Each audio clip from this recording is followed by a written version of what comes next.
Goeiemôre almal, dit is Vrydagoggend, vandag is dit die 17de Oktober, die jaar 2025 is 'n lieflike dag deur Abba geskenk aan ieder en elkeen van ons. My naam is Sonja Gerber. Vandag gaan ons aan om te gesels oor die dood. Kyk, die dood is nou nie 'n lekker onderwerp om oor te praat nie. Niemand wil daaroor praat nie, want dit is nie lekker nie, want die dood is onbekend. Niemand weet regtig wat daar aan die ander kant vir ons wag nie. Maar die dood is 'n werklikheid en sommige van ons gaan dit verseker proe voordat die Here kom. En dan wil ek nou vandag so 'n bietjie gesels oor die dood van die ongelowige, maar hierdie is geskryf vir Israel, want Sagaria, die boek van Sagaria is vir Israel geskryf, maar hoor wat sê die woord van die Here. Sagaria 13 vers 7 tot 9, ontwaak o swaard, teen my herder en teen die man wat my metgesel is, spreek die Here van die leerskare. Slaan die herder, sodat die skape verstrooi word. En ek sal my hand weer uitstrek oor die geringes. En in die ganse land, spreek die Here, 2/3 sal daarin uitgeroei word en sal sterwe, maar 1/3 sal daarin oorbly. Wat gaan die Here dan met hulle doen? Dan sal ek die 1/3 in die vuur bring, en hulle smelt soos wat 'n mens silwer smelt, en hulle sal getoets word soos 'n mens goud toets.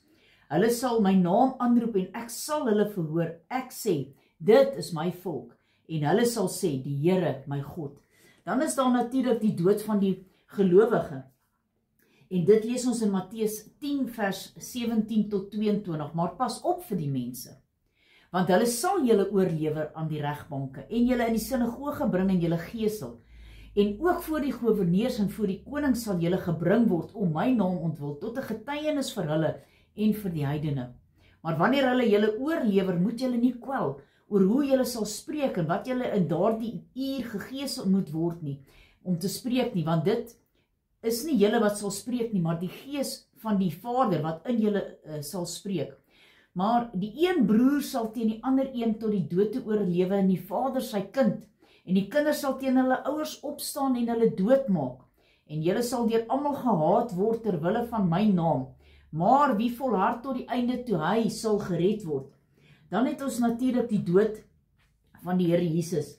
En dit is in Matteus 17 vers 22 tot 23.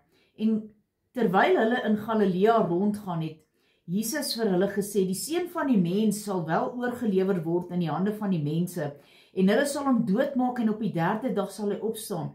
En hulle het baie bedroef geword. Dan Matteus 20 vers 17 tot 19. En toe het Jesus opgegaan na Jerusalem, en hy het sy 12 disippels alleen saam hom opgeneem en vir hulle gesê, kyk, ons gaan op na Jerusalem, en die seun van die mens sal wel oorgelewer word aan die owerpriesters en aan die skrifgeleerdes, en hulle sal hom tot die dood toe veroordeel. Maar ons weet natuurlik, hy het na die 3de dag weer opgestaan, en ons jubel en juig daaroor, want hy gaan ons weer kom haal. Dan die dood en die ewige lewe, Johannes 5 verse 22 tot 24, want die Vader oordeel ook niemand nie, maar het die hele oordeel aan die Seun oorgegee, sodat almal die Seun kan eer, net soos wat hulle die Vader eer. Wie die Seun nie eer nie, eer ook nie die Vader wat hom gestuur het nie. Voorwaar ek sê vir julle, wie my woord hoor en hom glo wat my gestuur het die ewige lewe en kom nie in die oordeel nie, maar het oorgegaan uit die dood in die lewe. En dan 'n gedeelte wat ons baie lief is om te deel, wanneer ons die nagmaal bedien, is 1 Korintiërs 11 vers 23 tot 26, en hier is dit 'n opdrag vir die kind van God, om die dood van Jesus te verkondig, totdat hy weer kom om ons te kom haal, halleluja. Want ek het van die Here ontvang, wat ek ook aan julle oorgelewer het, dat die Here Jesus in die nag, waarin hy verraai is, brood geneem het. En nadat hy gedank het, het hy dit gebreek en gesê, neem, eet, dit is my liggaam, wat vir julle gebreek word, doen dit tot my gedagtenis. Net so ook die beker na die ete met hierdie woorde, hierdie beker is die Nuwe Testament in my bloed, doen dit so dikwels as julle daaruit drink, tot my gedagtenis. Want so dikwels as julle hierdie brood eet en hierdie beker drink, verkondig julle die dood van die Here, totdat hy kom, halleluja. Kom ons bid saam. Almagtige God en Hemelse Vader, Here, ons wil U loof en prys en eer, Here, want U woord het soveel waarheid daarin.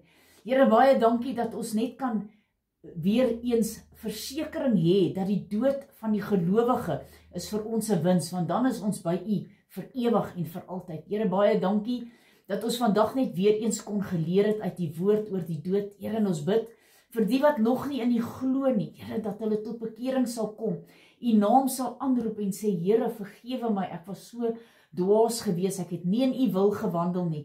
Here, dat U almal kan red, want U woord sê, U het geen behaag in die dood van die ongelowige nie, maar dat hy hom sal bekeer. Dankie, Here, seën elkeen in hierdie naweek, is my gebed in Jesus naam, halleluja, amen en amen.